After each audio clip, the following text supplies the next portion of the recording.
Kita sekarang lagi ada di Jamarot atau tempat melontar jumroh. Say Welcome to hello. Mina. Yeay.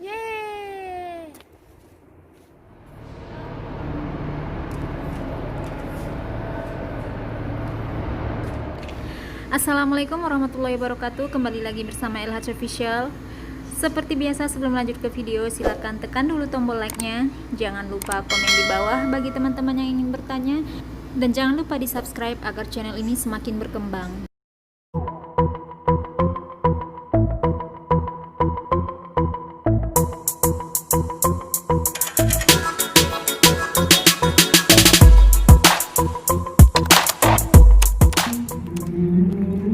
Sekarang kita mau jalan ke arah Jamarot, dan itu jalan menuju Jamarot atau tempat melontar jumroh.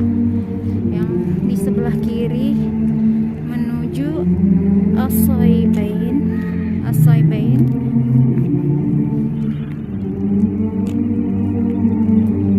Dan yang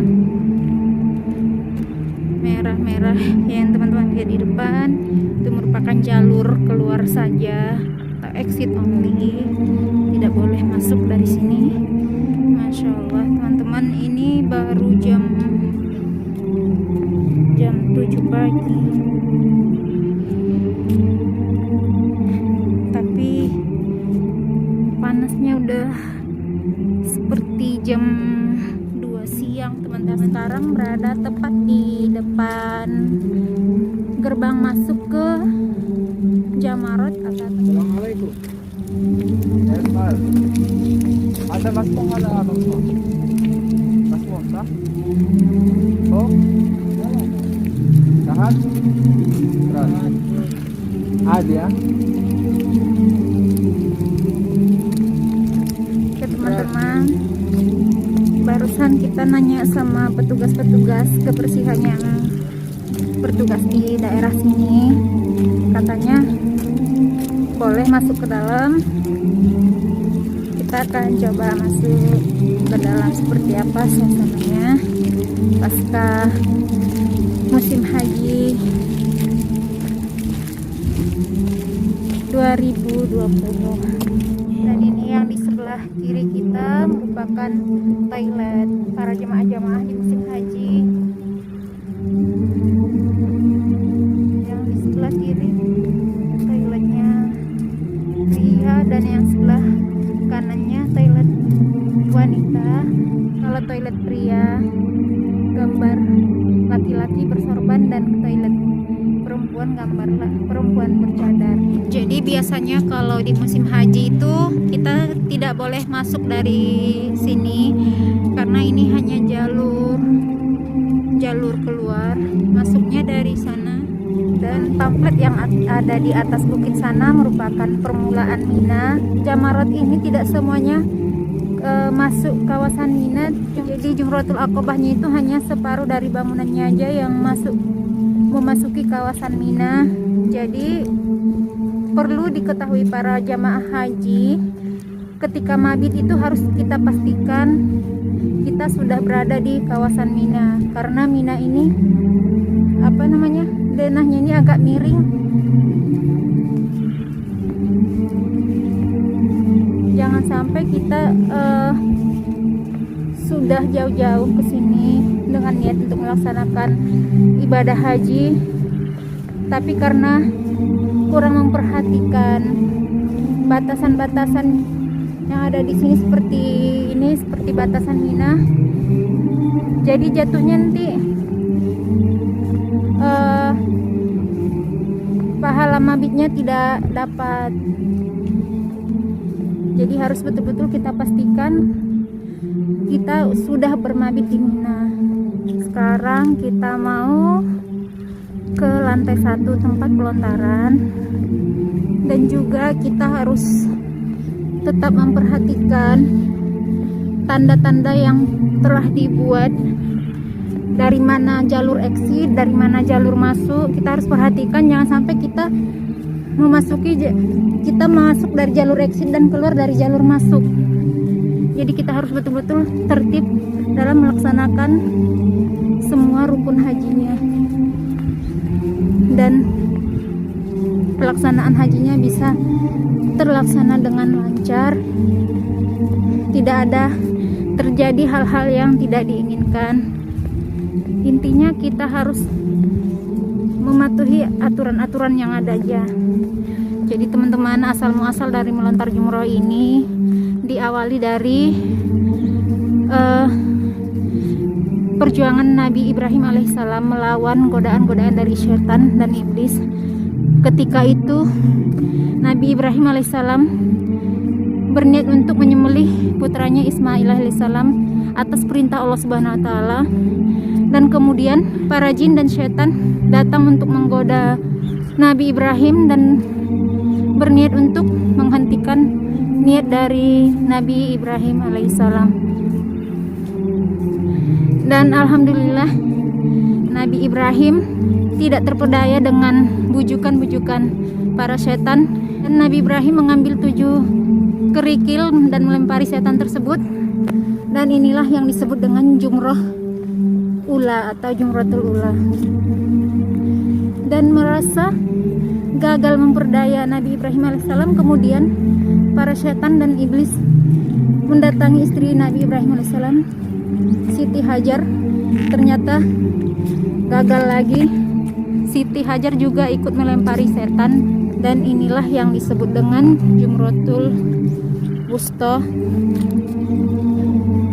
Dan yang terakhir, setan-setan beralih untuk memperdaya Nabi Ismail alaihissalam karena menganggap pada waktu itu Nabi Ismail masih terlalu kecil, masih rapuh keimanannya. Kemudian para setan mendatangi Nabi Ismail untuk memperdaya Nabi Ismail agar menentang keputusan Nabi Ibrahim alaihissalam. Dan ternyata Nabi Ismail juga tidak bisa diperdaya oleh setan dan iblis. Dan kemudian Nabi Ibrahim alaihissalam beserta istrinya dan putranya Ismail bersama-sama melempari setan dan iblis, dan di tempat melontar inilah yang disebut dengan Jumratul Aqabah.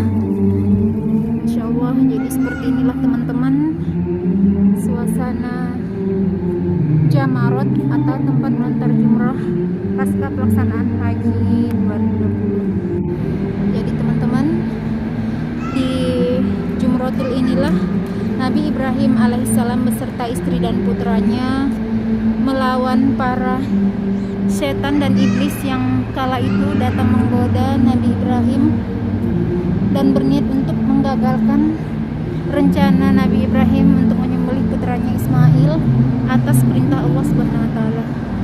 Nah, ini dia teman-teman Jumratul Aqabah. Jadi karena kita tadi masuknya dari arah Mekah, yang kita jumpain pertama kali adalah Jumratul Aqabah. Tapi kalau kita datangnya masuknya dari arah Mina, maka yang kita jumpain pertama adalah Jumratul Ula.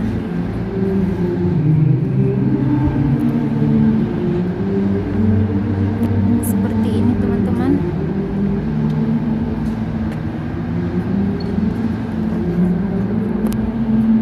Nah, seperti ini di dalam.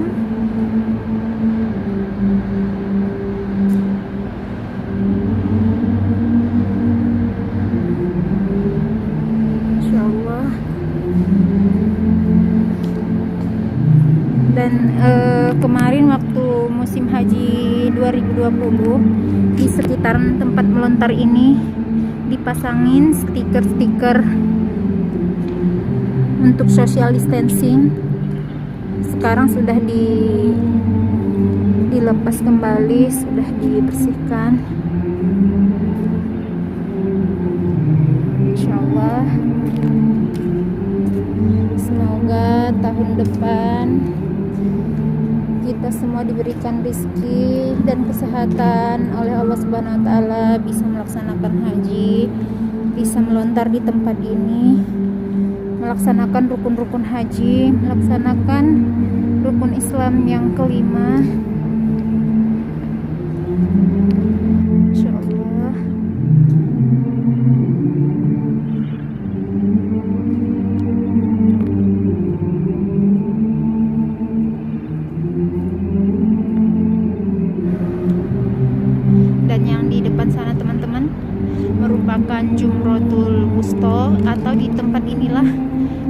Hajar melakukan perlawanan terhadap iblis dan setan yang kala itu datang mengganggu dan memperdaya Siti Hajar, dan berniat agar Siti Hajar datang membujuk suaminya Nabi Ibrahim alaihissalam untuk menggagalkan niatnya menyembelih putranya Ismail alaihissalam. Dan ternyata alhamdulillah Siti Hajar masih mampu melakukan perlawanan terhadap godaan-godaan setan dan iblis kala itu. Insyaallah. Jadi teman-teman, itu dia asal muasal kenapa jamaah haji itu harus melakukan pelontaran jumroh. Jarak antara pelontaran jumroh ini atau jarak dari Jamarot ke Jamarot tidak terlalu jauh, hanya sekitar 100 meter. Dan untuk sebelum melontar jumroh ada bacaan khusus yang dianjurkan, yaitu Bismillahirrahmanirrahim. Bismillah wallahu akbar rajamal lisyayatini waridul lirrahman Allahumma ja'al hajjan mabruran wa sa'yan mashkuran. Jadi itulah bacaan yang dianjurkan pada saat melontar jumrah.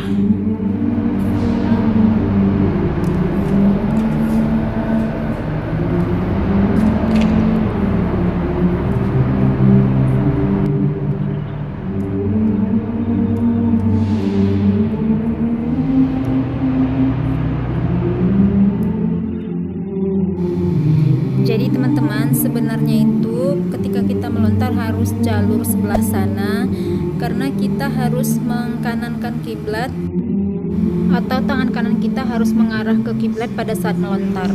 Sekarang ini kita tepat berada di depan Jumrotul Wusta, dan yang di depan sana merupakan Jumrotul Aqobah atau Big Jamarot, dan yang di depan sana merupakan Jumrotul Ula atau Small Jamarot. Dan kalau kita datangnya dari arah Mekah, maka yang pertama kali kita jumpain adalah Jumrotul Aqobah. Sedangkan kalau kita datangnya dari arah Mina, maka Jumrotul yang kita jumpai pertama adalah Jumrotul Ula.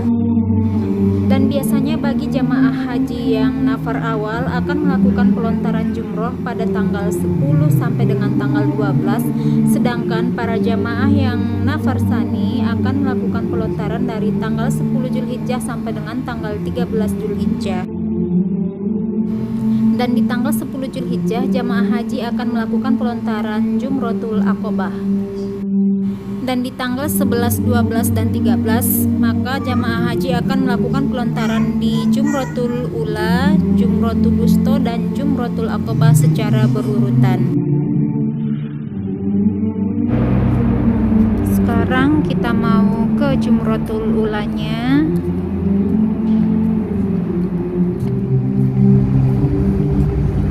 Nah, ini dia Jumrotul Ula.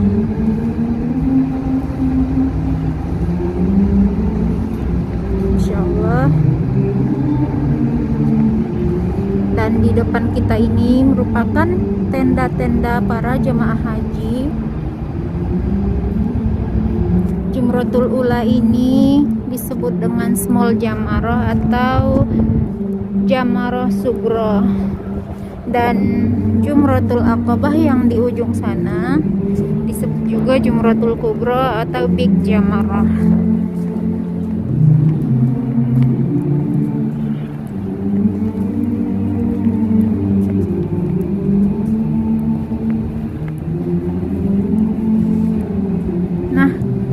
Sebelah sana, jadi para jamaah haji dari Indonesia atau maupun dari negara-negara Asia itu biasanya tenda-tendanya berada di balik bukit ini, dan pada saat akan melaksanakan pelontaran jumroh, para jamaah haji Indonesia datangnya dari sana, masuk dari sana, di sana ada terowongan, dan biasanya itu para jamaah haji dari Indonesia melakukan pelontaran di lantai 3, dan kemudian setelah selesai melakukan pelontaran di sini,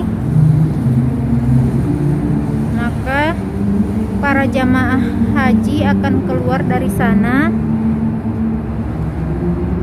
Nah, dari sebelah sana dan kembali mutar menuju ke sana lagi, menuju tenda masing-masing setelah selesai melaksanakan pelontaran jumroh.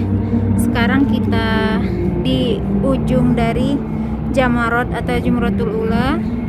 Kita bisa melihat tenda-tenda para jamaah haji, tenda-tenda yang biasanya dipakai para jamaah haji seperti ini.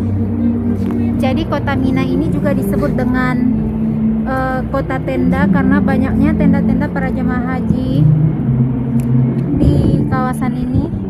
Sampai ke ujung sana teman-teman bisa kita lihat ribuan tenda